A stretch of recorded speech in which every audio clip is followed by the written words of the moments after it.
Saat pikiran menjadi medan perang, tidak semua peperangan terlihat oleh mata.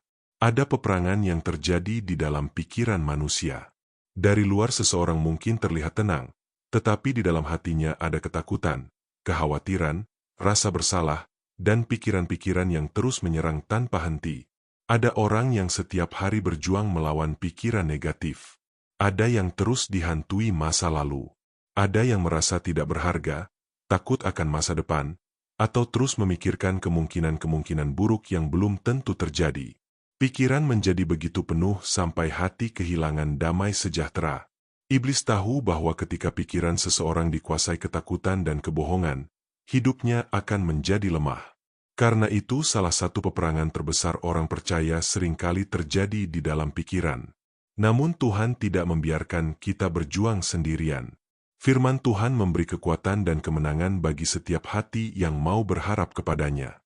Dalam kitab 2 Korintus 10 ayat 4-5 tertulis, "Karena senjata kami dalam perjuangan bukanlah senjata duniawi, melainkan senjata yang diperlengkapi dengan kuasa Allah, yang sanggup untuk merubuhkan benteng-benteng.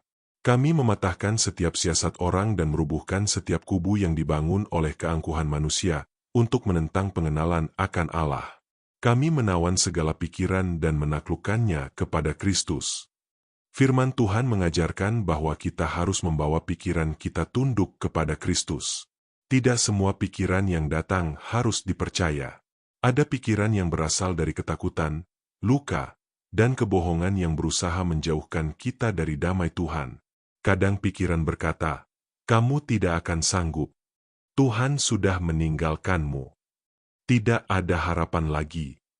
Tetapi firman Tuhan berkata bahwa kita tidak boleh hidup berdasarkan kebohongan, melainkan berdasarkan kebenaran Tuhan.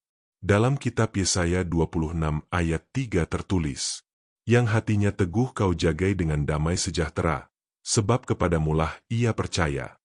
Damai sejahtera datang ketika pikiran kita tertuju kepada Tuhan. Semakin kita memenuhi hati dengan firman Tuhan, semakin kuat kita menghadapi peperangan dalam pikiran. Banyak orang membiarkan pikirannya dipenuhi ketakutan, berita negatif, dan kekhawatiran setiap hari. Akibatnya hati menjadi lelah dan mudah putus asa.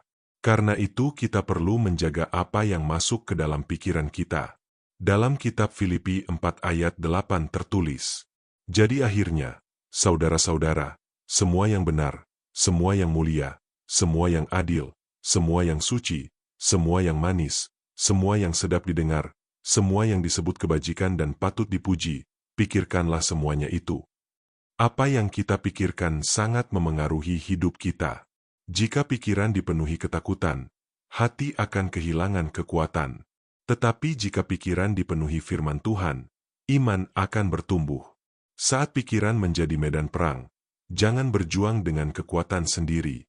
Datanglah kepada Tuhan dalam doa. Ceritakan semua ketakutan dan pergumulanmu kepadanya. Tuhan peduli pada setiap air mata dan pergumulan batin yang tidak dilihat orang lain.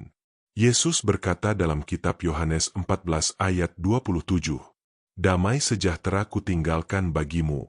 Damai sejahteraku kuberikan kepadamu, dan apa yang kuberikan tidak seperti yang diberikan oleh dunia kepadamu. Janganlah gelisah dan gentar hatimu." Damai dari Tuhan tidak tergantung keadaan.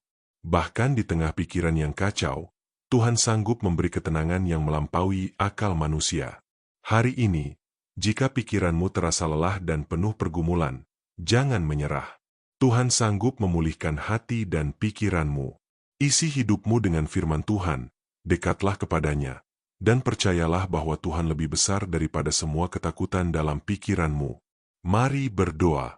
Tuhan Yesus, Engkau tahu setiap pergumulan yang terjadi dalam pikiran kami.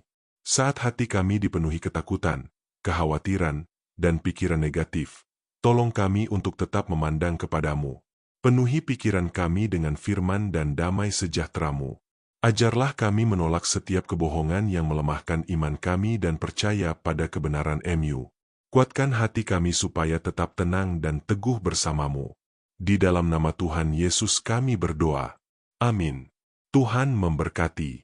Jangan lupa dukung channel ini dengan like, subscribe, dan share supaya semakin banyak orang diberkati melalui firman Tuhan.